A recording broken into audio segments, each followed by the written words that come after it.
Thanks for joining me again for the Author Stories podcast, where I bring you the story behind the stories and the storytellers. Today, I'm super excited to have one of my all-time favorite storytellers back on the show with me, Brad Thor. This is like our 19th podcast we've done together or something like that, Brad. Always look forward to summertime when I know a new Brad Thor thriller is coming out. You did not disappoint this year with Rising Tiger. I'll tell you what, Brad. I know when one of your books comes out, it's going to feel very timely, without being ripped from the headlines timely, if that makes any sense at all. Like, it feels like this is a story that is plausible, even possible, without necessarily being something that's not going to age well. Does that make sense at all? Yeah, so thank you for that lovely introduction. Yeah, I call what I do faction, where you don't know where the facts end and the fiction begins. Right. And I always want to set my thrillers against a big geopolitical set piece. So Rising Tiger, the opening scene, is based on something that happened 2 summers ago, where Chinese troops legitimately, not legitimately in India's eyes, so I'm going to strike legitimately. Chinese troops crept over the Himalayas into India, and this border region is called the Line of Actual Control. And in 1996, India and China agreed not to use any firearms in this area so that no skirmishes could spin up a war between those two countries again. So India has been to war a bunch with Pakistan. It's been to war once with China, and it lost. Anyway, these guys, the Chinese soldiers, came over the Himalayas with homemade weapons. So we're talking iron rods studded with spikes, baseball bats wrapped with barbed wire. And it was a brutal 6-hour hand-to-hand, Middle Ages style melee. And I read about this and I said, gosh, this is fascinating. And the more I dug into it, I was just taken with India. I've never set a book there. America's the oldest democracy in the world. India's the largest. You and I were talking just about kind of how COVID is changing for us here in the South. I'm in Tennessee, you're in Mississippi. And during the lockdowns and everything, I was stunned with how reliant we are on China for manufacturing. Right. Even down to cholesterol medication coming from China. I mean, it's insane how much we depend on them. And yet here we've got this fabulous country, India, that's a democracy like us. We should be drawing closer with India, try to get the Russians out of there and their influence, because the Indians buy a lot of military equipment from Russia. So anyway, I had this idea for the thriller. I thought, okay, I'd love to open with that battle scene in the Himalayas. And I said, but what's my big geopolitical set piece going to be? And I said, wouldn't it be interesting if the U.S., was quietly trying to set up an Asian version of NATO? It would drive the Chinese crazy, just like NATO expanding drives Putin crazy. Sure. But India has a lot in common with Ukraine.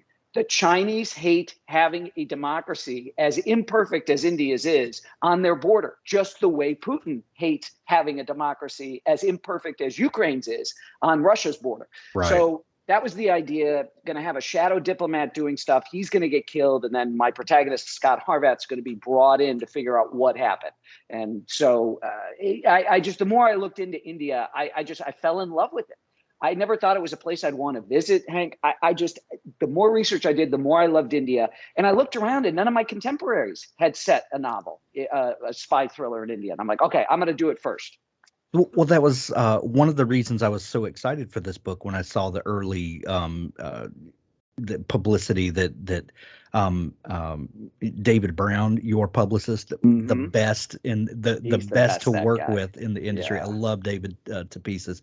But when I saw this book, I got excited because I was like, this is going to be a thriller that I legitimately have no idea what's going to happen, because as populous as India is, I'm ashamed to say that I know very little about I know more about the culture from documentaries and things than I do about the political situation. And and you're like, wow, I feel ashamed that I don't know more.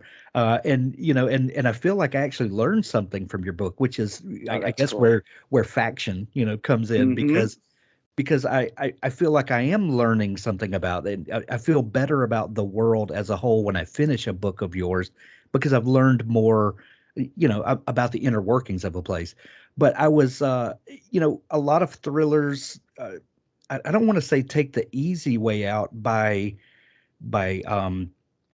latching on to some of the stories that are in the headlines. Russia Hmm. is once again the big bad on Yeah. the block, and there's lots of different stories you can tell, based around this conflict or seeming conflict. But to take a place that I'm not familiar with at all is the biggest joy, that Oh. you can get, because it's a brand new landscape. When you first started thinking about it, how did you familiarize yourself with this part of the world that in our American culture just doesn't get looked at as deeply as others? That's a great question. And so one of the things I did, I'm not a big Bollywood film guy, okay? But I happened to stumble across a Bollywood film that was fantastic, and it was a thriller film. And so in the, I guess, early 80s, late 70s, early 80s, there had been a string of Indian aircraft that were hijacked. And it was hijacking after hijacking after hijacking. And the hijackers would always land the plane in Pakistan because they knew they would be let go. The Pakistanis weren't going to storm the plane. These were all extremists that the Pakistanis had sympathy for. And so they Sure. would hold the aircraft hostage, the passengers, the crew, and all this kind of stuff. So there's this fabulous, fabulous movie. Uh, and the one thing I didn't like is they had to put a musical number in the middle of a thriller. But I think that's part of having your film made in India. That's a Bollywood, like it's the 11th commandment, right? Moses had a third tablet, and on it says any film made in Bollywood's got to have a musical number. But the movie, Hank, is called Bell Bottom. And Bell Bottom is the code name for this Indian operative in their research and analysis wing, RAW, that I talk about in my book, which is kind of their version of the CIA. And this guy, it was fantastic. It was such a cool movie. It just ignited my passion for India. And the more I looked into it, the more I researched it. What struck me, again, India is the world's largest democracy. America is the world's oldest, is how much we have in common with India. Particularly things that we're struggling with here too. India is kind of a mirror of the United States. Things they're dealing with, like misinformation being pushed via social media and websites and things like this. And uh, what does it mean to be the party out of power? What does it mean to be the party in power? So there's a lot of the political process that was very similar to ours. So it was just so fascinating. And I grew up in Chicago, and I have friends of Indian descent whose parents might have been first generation, but they were born there. And I wanted to create a book that and Simon & Schuster India is thrilled with this book. They're really excited. They're going to it's going to be probably the biggest publishing launch I've ever had in India. They're really excited about it. And so when I hear from people, wow, you did a good job, whether you're Indian or not, it was very rich. People tell me, I just felt like I was there. I could taste the food and all this kind of stuff and see the vibrant colors. That was the bar I set for myself as an author. And I made the joke faction. I said what I do is faction, but my joke in my office while I was writing the book was I want to put the action in the faction this year. So Love I it. was running a spreadsheet. Every time I wrote a chapter, I would do a little synopsis in a cell on my spreadsheet, and I would color code the cell that had the chapter number. If it had action, the cell I'd highlight it green, and I wanted to see nothing but green. I wanted to do so much action in this book, and I was able to do it. It's like double the action of last summer's book by the time I got done counting up the chapters. So it was a lot of fun. Hardest book I've ever written because I didn't know anything about India, and I had to learn. So the learning curve was very steep, but it's been rewarding. I just loved writing this book.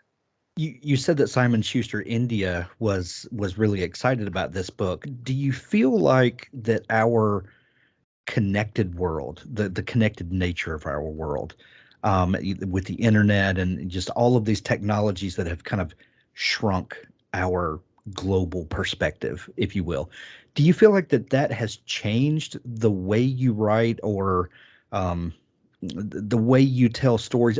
For instance, let me give some context to that. So Imagine an early Tom Clancy book where Russia is the big bad. Hmm. Tom Clancy is not very worried, I would think, about what typical Russian citizens might think about his writing.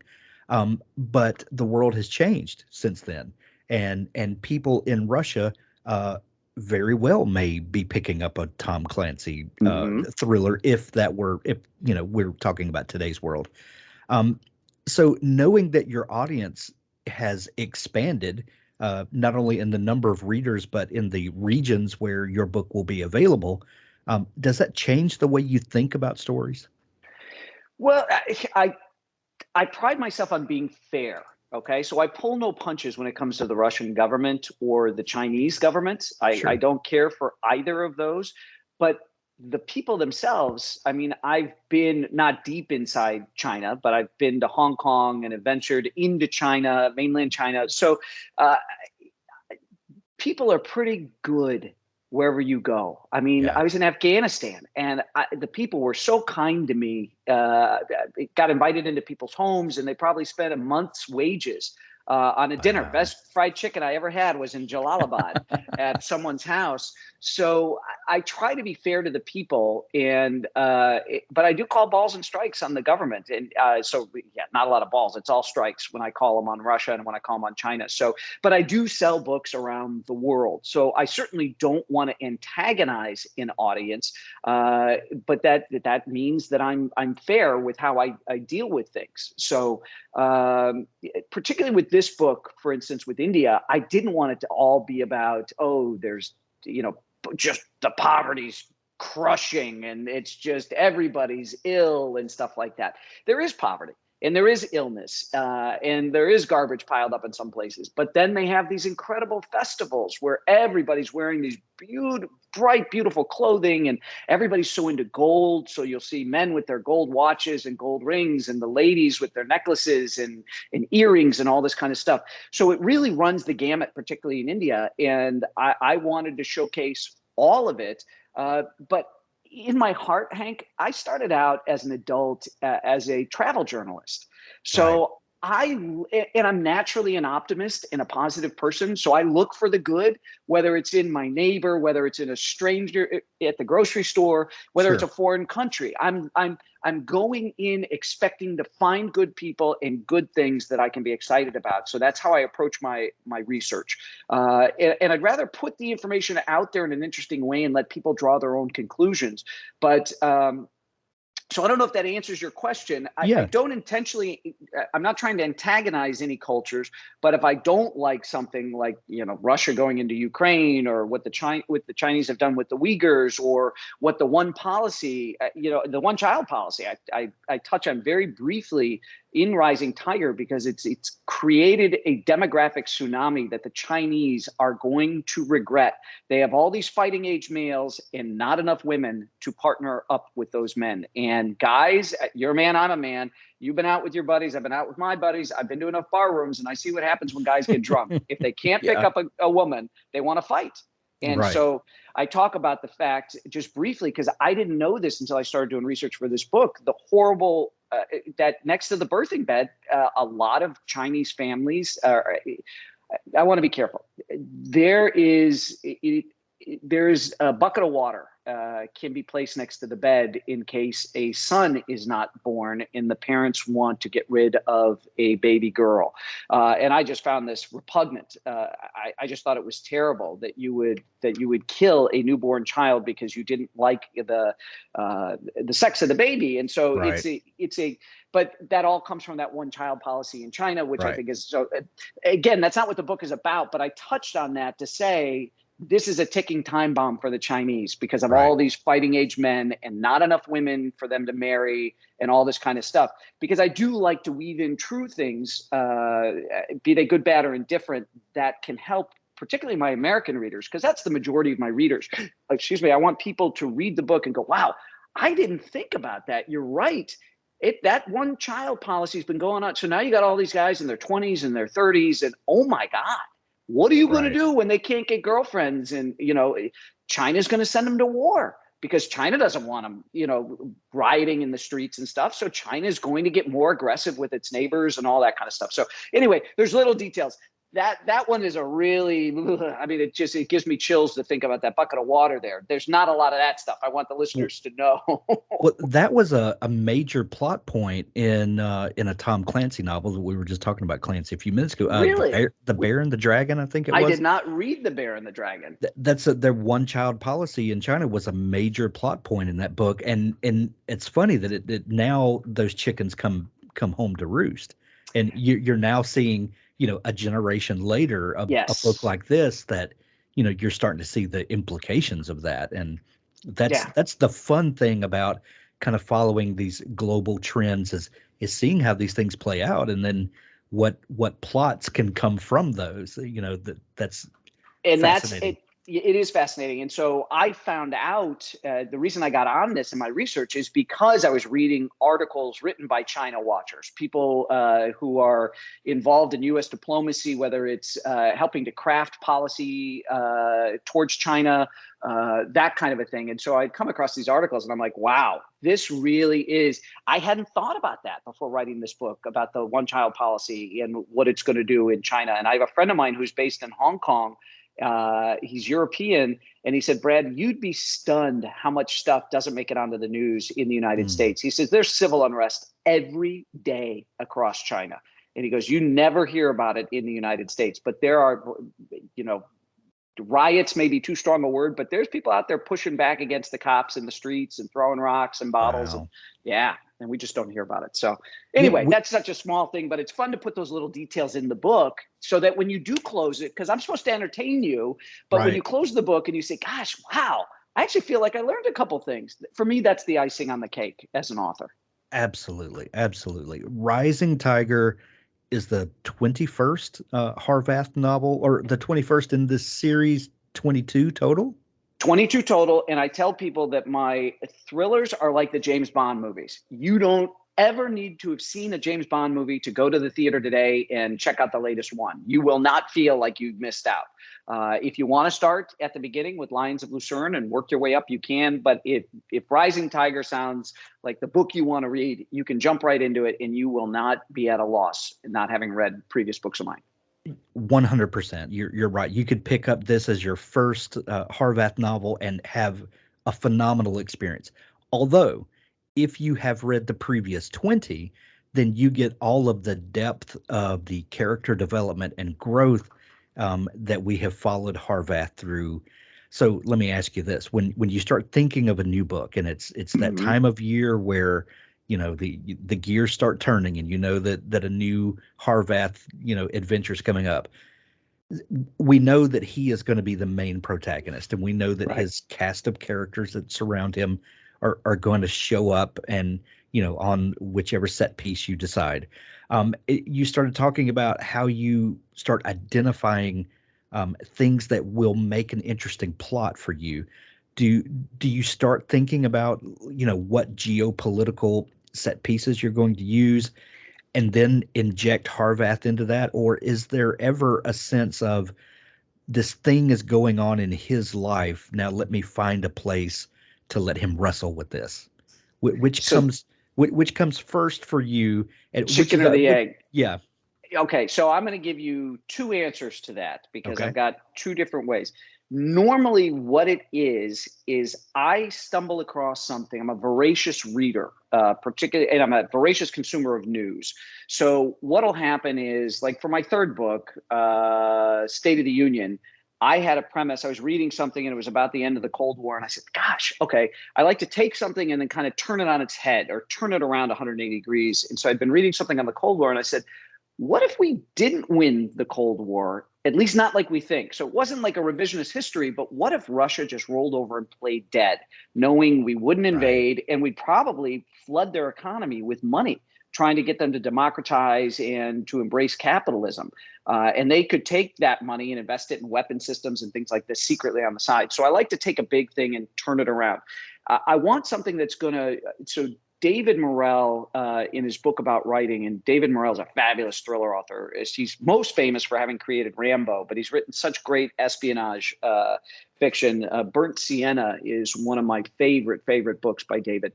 But David talks about coming up with an idea that's going to keep you excited for the year it's going to take writing this. So I like to pick something that I don't know a lot about. For instance, India.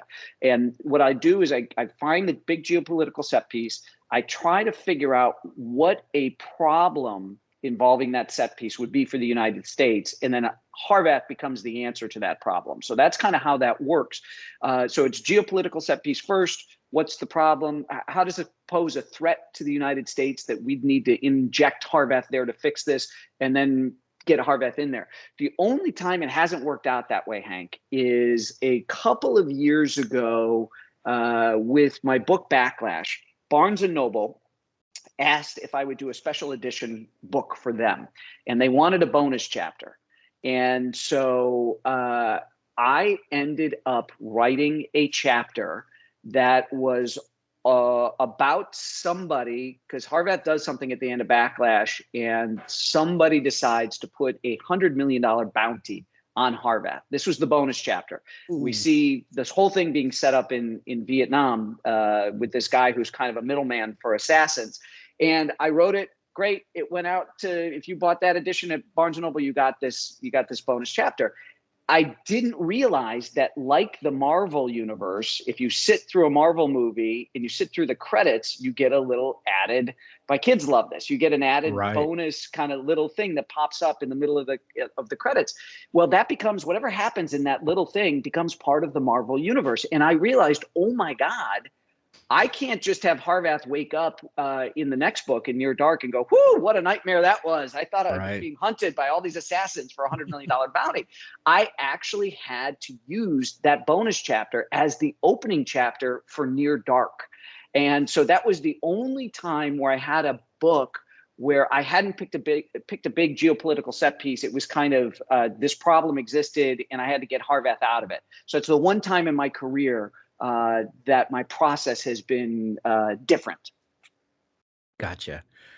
This book is about 330 pages long, I think, for the print edition, which is a little smaller than some of the previous Harvath books, but I don't, how do I say this? I don't think it could have been one page longer.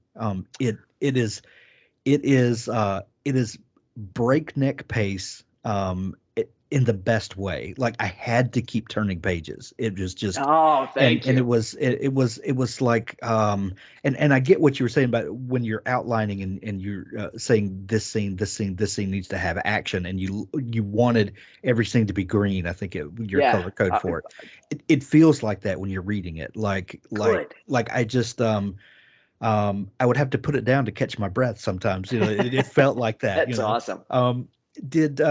When you're planning out a book, when you're kind of working on that outline, do you have an idea of, I mean, it's a 21st book. Do you kind of understand the formula? And I don't mean that in a bad way, that a book kind of takes, that there are rising action. There's places where you let us catch our breath, or and it's going to wind up at a certain point. Does it follow like that for you, or is it just the story? No. And when I was, shut my camera off here. I bumped a button. So when I was working on this book, when I mentioned to you that I was color coding my chapters because I wanted action. Yeah. It's not even a spreadsheet. It's a table with columns and rows that it's in Microsoft Word. Okay. I only enter in information once I've written that chapter. I don't outline, Hank, at all. I do not. So you're outlining after the fact. So I'm just putting stuff into the spreadsheet once that chapter is written. So that goes into the spreadsheet so I can at least track how much action I've had, what time of day was and I will color code for action, but I'll also color code for characters. So I'll know when I look at it, okay, I've written 15 chapters, so I can see that in this table. And it's been 5 chapters since I've seen the bad guy. I want to see the bad guy again. That's enough time to have not seen him. So I don't outline. I don't know what's going to happen next. It's a very, very organic process, which can create a lot of stress. Because you come in the next morning and you don't know what's going to happen. I don't know. So it really takes a tremendous amount of self-discipline. You have to sit down, and there's an old saying about writing that if the tap isn't open, the water doesn't flow.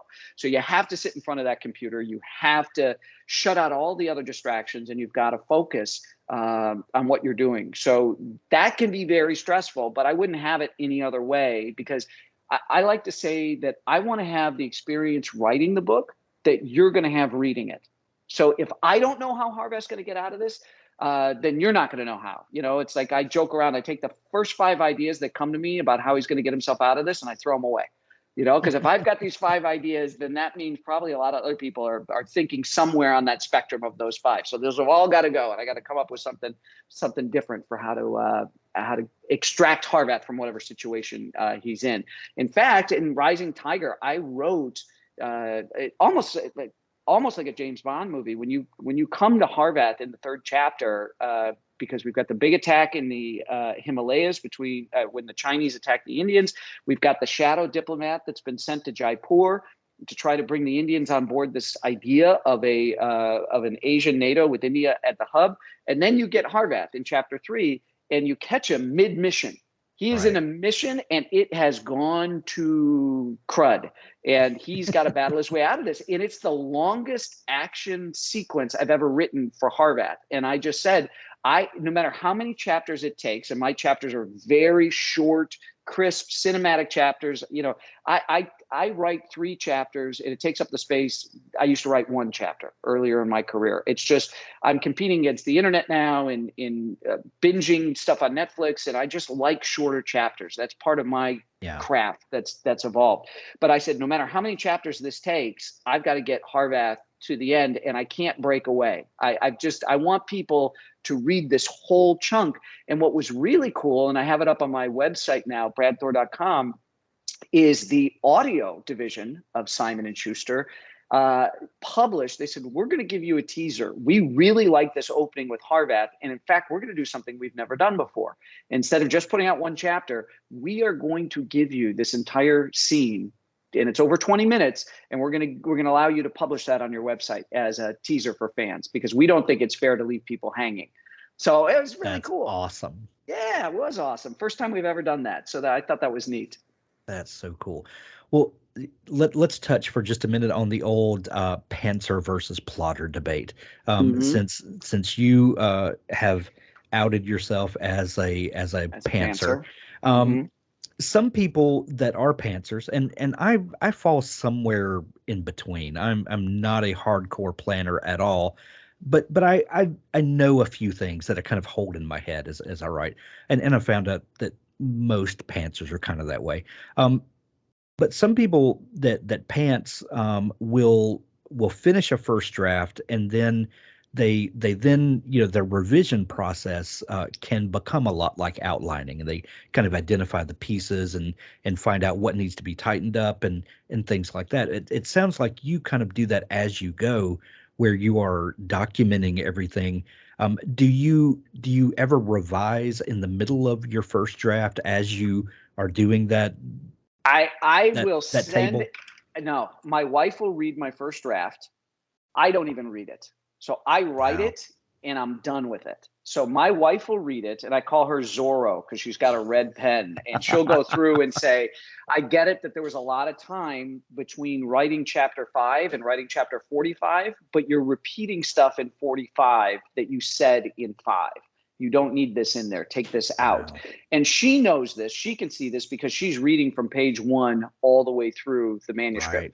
I will write a book, and I'm done. I do not read the draft. I don't go in and make any changes unless my wife says something needs to be fixed, or my editor. My editor, because my wife is such a good editor, my editor gets an unbelievably clean manuscript. And there's no fat to be trimmed.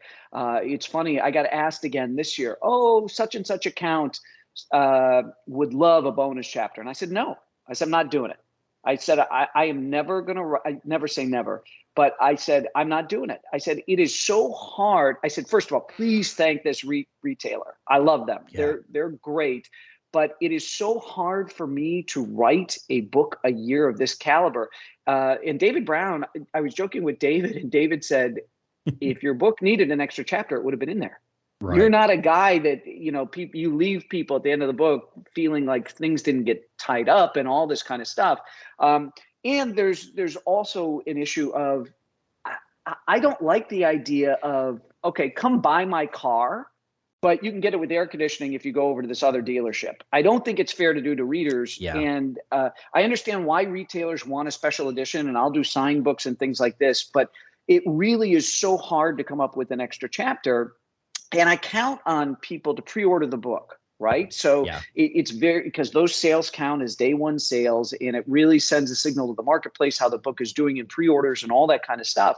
So I understand it from the retailer's perspective. I don't necessarily know that they pause and look at it from the author's perspective about putting an extra chapter. And that was the other thing too. One of these situations, I said, okay, you've had it in your book now, or in your stores, you've had this bonus chapter for X amount of time. I'd like to put it up on my website. No, we need it for a whole year. And I was just like, I can't do that to my readers. I can't say, because you didn't buy the book from this person, you aren't going to get this bonus material. So I just thought the equitable way to do it, because at the end of the day, I love the retailers. They put books in people's hands, and they are so important to the process.